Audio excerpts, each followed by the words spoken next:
A su majestad el rey Otumfour Osei Tutu II, rey del pueblo Ashanti de Ghana, a pronunciar el discurso inaugural.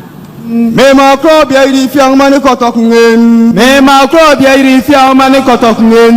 Asante chanti otmo champonu fungen. Asante chanti otmo champonu fungen. Asante sesebo sumenditien. Asante sesebo sumenditien. Obia satinedwe kasangen. Obia satinedwe kasangen. Osetutwe mi modi nwerisio. Osetutwe mi modi nwerisio.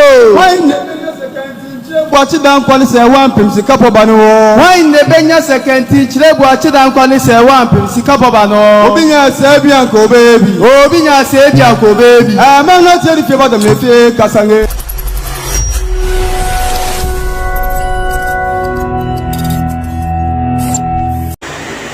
Or more kwaba na memfamra unity kasafuni so o subscribe ma eno ahye na yenya more stories ni updates dey go there for that on the bra na yemo hu the roso entumi enfama wo a chese enya asem kito akra na bibia nso dana akwan mu a eno eye de etie enso so ewo ho mamenkamfo Alex Tito Meta and stainless works background proof China doors remote control gate barristers ni ne kan ho no ba cho ohunu kuma se friend 0541 901-819 Alex Tito Meta and stainless work all kind of metal works ni na no oye hu adwuma ma wo a chese ehun su twapa enye asem kitwa kra America enso edi achirewa chese enye ize kra eba cho wa pass asiato ai asasi eda Ashanti region Kwabri East Kronidi edi Kwabri Safo inti wo pass asiato eba cho freno ewo 0597193793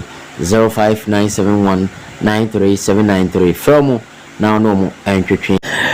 Okay, abusia ano ensemo ano so ekoso ewo horum na yenko na yenguti ensem kakra bi ai fa Sampa ensem na court no sa atenase a chese ensem kai bi ko so ho a na chese nya asem ketu akra na ni nyina ne se okopi mo Sampa krudu ani mo onse sisi krudu mu nyokra o still na ntimi wase ni ade a na ekoso ni prepare ni de keka ho na oze court asem Dormaahene de ne aye no criminal case na sa criminal case na ya de ato no so no ena court no so hia Dormaahene so kwa no otu no lawyer then no lawyer ama no otu obi so onko won na de ama nipa no ene Dormaahene no anya sanketo sese Dormaahene wa ama no de nyema di agola ahwem be jele no enjime no ka sei on se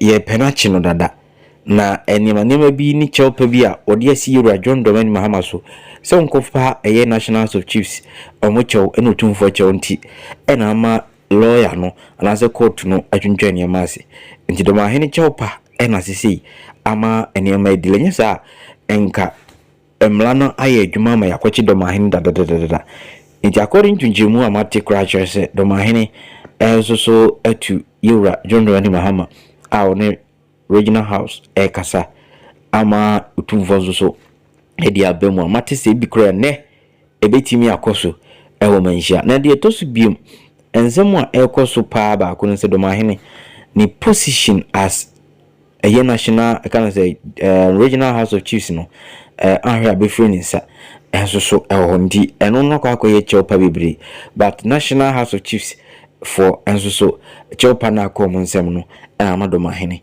eni ma sulu kakra de ba de nkuti after the court mo ko edi kusie de din kan boy komo again nesi. Well, I'm saying it's important that we go back over the last weekend this year. Otumfour, the president of the Ashanti Nation, arrived upon the visit of the King of Eswati. Obaya, Obesha Santimani Munyam, by extension, the Ghanaian people never shared money for Munyam. So it's important, say, the Besha Otumfour, na Yadanase, Yamano, Manhyia Sampa, Oyeno, Esogana Fweni, and Ampane, Eswa Santimani. And clearly over the weekend, Otumfour had demonstrated here, Sampa. He is the president of the Ashanti Nation, and forever and ever will be the president of the Ashanti Nation. See, the Ghana for us, Ghana man penina, and a Ghana man penny for Metanity. that program was successful. We are grateful to them. Asante Nation is grateful to the people of this country. Because we tired Champa, we must Asante or mine, and by Edio Dobo Dum, and I assume it. Clearly, fast forward, by court. I think we came here on the 16th nearby, and then court at MIS on the 3rd of July. Today, the 3rd of July, we come back to the court. And we're proceeding in the about court. About court, I'm sure the trial judge, and Munyamfo na not here, Kunyamuno. A branch here now, Obejan, Dormaahene. I'm sure only in year or catching and me catch the last time you came. I told you, share catching a criminal matter. Come back to the court with the same person, the Dormaahene here and one. But the reason why, the main reason why I said, and I can almost sound to Asemna Shedani say, Tadio Sorry. I think if you know Tadio Sorry, he's one of the renowned lawyers in this country. Only a lawyer, a friend, petitioners. Now, once the Chief Justice, our crewman, I'm for BC, or Diana Munsen be into Mompamno. This uncle for now, Mompamno, Tadio Sorry, and no lawyer. And I think within this week, and he's engaged in respect of that petitioner or more trial the Chief Justice. And he may be in that process, and for that matter, he cannot avail himself to me by annum. And on that ground, that reason fairly effect. Actually, letter back court to no Sampa, he cannot come today, and for that matter, or share court no say Ampa, or Mon Sonansina, or more joining the matter. So the matter will come on either on Wednesday or Friday, right? Friday, until 18th of July. Until the 18th of July, that is where the matter will come. The reason why Manhyia sent me say, Nana Ajuman Badu, the lawyer, Tadio Sorry, all right, and the actual letter, Abre Court, and they say he cannot come because he's a petitioner from Krofona, Sebi, say the Chief Justice, so he cannot come. So you have to put this in perspective, and you have to tell the Ghanaian people that is the story. And Musa, Omame, Ujidi Samuno, said the Musician, fanning terms one, Abebwa. Well, Sebi, once a idea to say, as a Santima when I'm Manhyia, Sebi, a bar and Semnia Mamria, and will fear, with that speed we can do it. But her Ghana, and it's a constitutional matter. And so once the person is natural letter, and indeed say, I'm Tadio Sorry, and then the lawyer for the petitioners, I also Mompam the Chief Justice, and they own to me Manhyia. Judge, you know, here can, and it was 18th. We will come back, and then the matter will be tried. The matter will be tried, and once the matter will be tried, contempt in the channel. Friends and the lawyer for the petitioners, I'll move the Chief Justice Nufi. Tadio Sorry believe in the law. Tadio Sorry said like, the law is the law. If the law is the law, and then today the Chief Justice is being tried, clearly Dormaahene can also be tried. If it's a high court judge, he can equally be tried. So the law is the law, and he'll be tried. Whether Tadio Sorry or whether no Tadio Sorry, he'll be tried, and the contempt will be executed.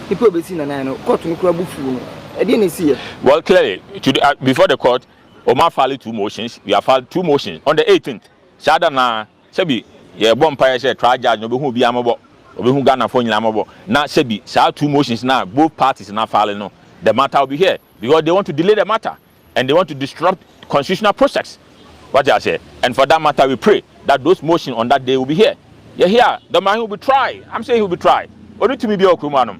What I say, he has no authority. But meanwhile, he keep on misleading the young ones in this country. Saying, who are you? You have nobody.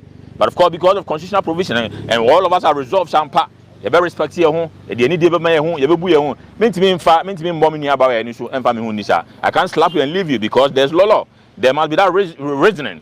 And so we must respect each other at all times. And that is why I say court can't someone you should accept it. Court can't say what you want. Today, that's what I'm saying. Say, Tadio Sorry believe. Or believe we say petitioners no man folly that the Chief Justice should be removed a law. And today the contempt that Dormaahene, I know Tadio Sorry believe is a law. Or a learned person, fine brain, and he know.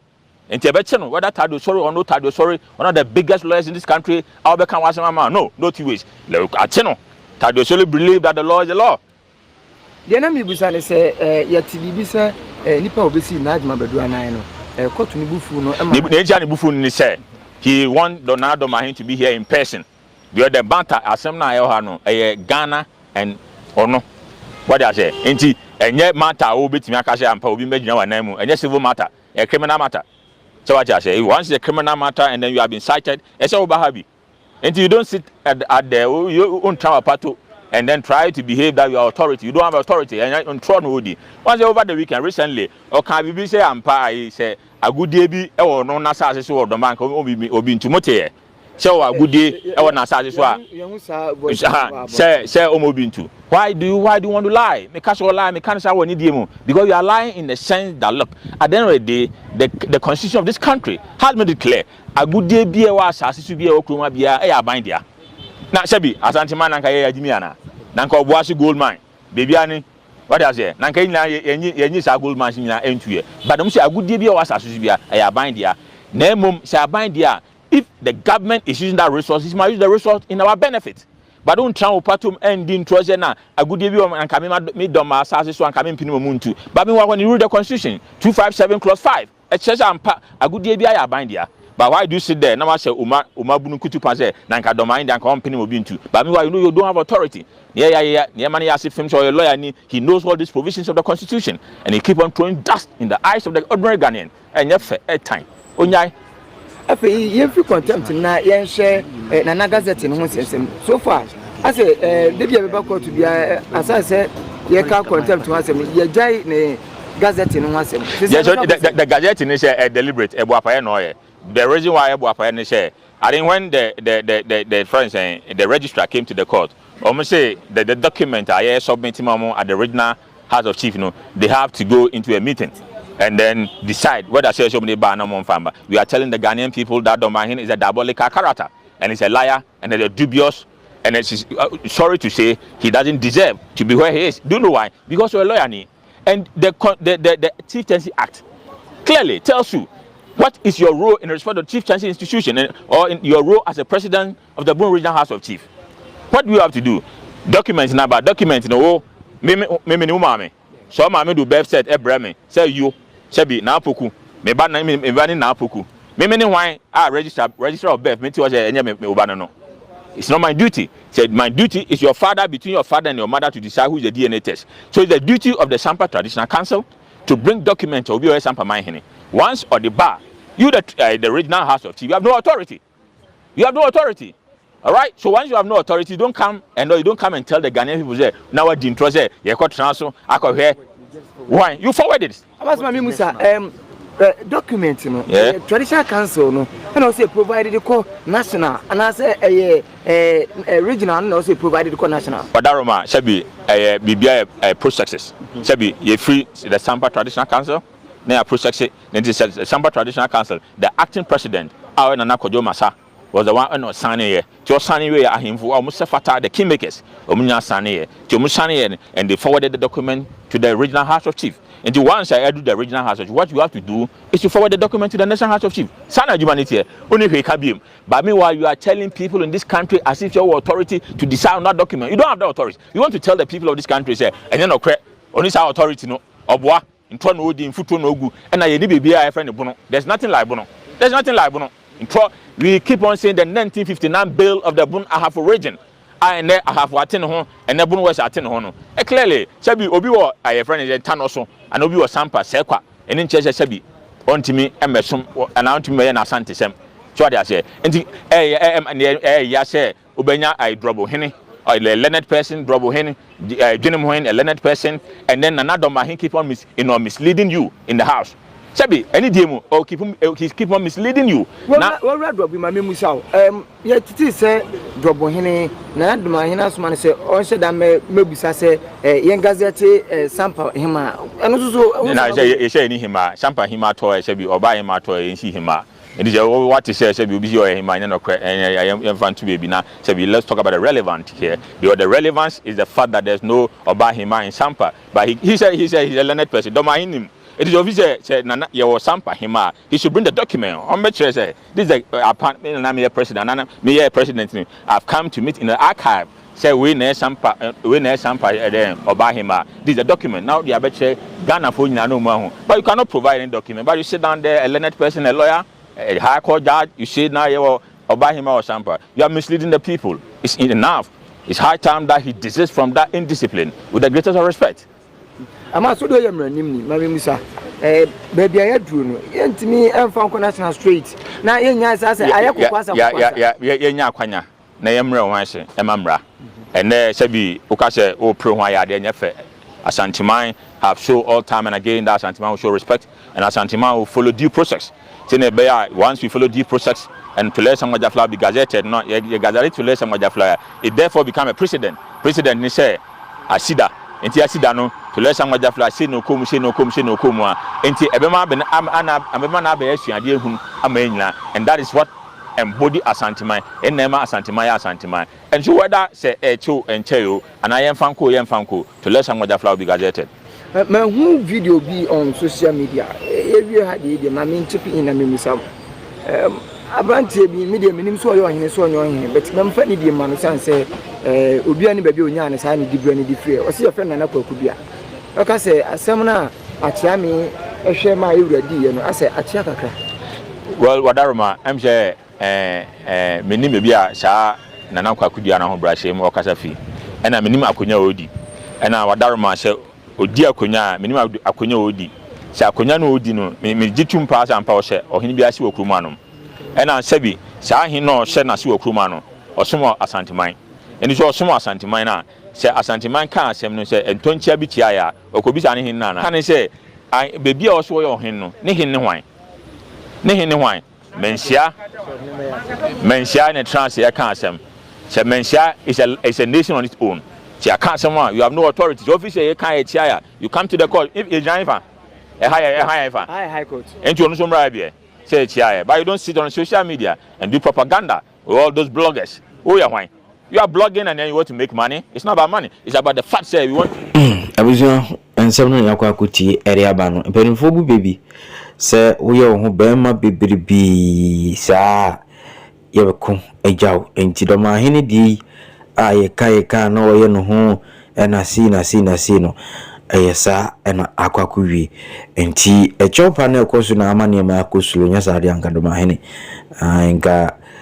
enka mlano ne di dindindindin no so obetina ho anano na okasa jejejejejeje aso no kwa ni ohina obo no ho onso Dormaahene enia aye techiman kwa so che Dormaahene so eniema okawi asemu enye wasem akoma asem na koye wasem ma ne court hiawo okonzu ne kasi koyiwa no so asem mama obiko sisi echopa wo pasen ke beya anka court no ema kwan no bi megina wo ma ni nyina so akwa koye bibia ho ansem bi wo no ma wo hina no dulay mu na de mfa ho so no ai amona wo ho eno aye de tie no nti yesepa se omumfamra no enfanya adwuma enfama ya akodom construction ton boton nwia alansi ho ne ma blocks edisi adan permission for carpenter for plumbers electrician ne machine di tunso akofa bi nso di aba from 0554360760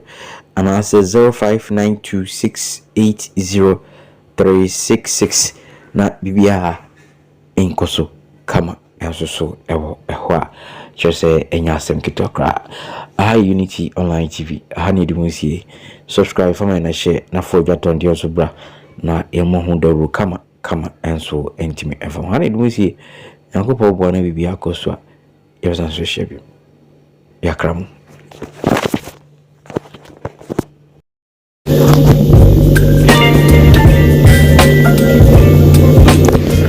Omayi se eba se yensi dan na yemfa na de emfanya adwuma eye company ba ko pe na mekanfo de amawo no ne Alex Tito Company Limited se wasi udan wi pa abrosan wasi se identia na pese o hihye begla proof eye root control gate or to feel amo se na be ya bi ani ho na mu a nya so a na bi di amawo se we ye do more than one we chese container we stainless a to feel na feel ye shen boga o se we ya bia abusua hu ze a me be ya bebra anasi ni ya bebra we Alex Tito Company Limited and also in diguma if you no say hotel say a down there na you see now per se we na dia stainless bebra proof this is and pumani we modern door we China doors you know the China doors no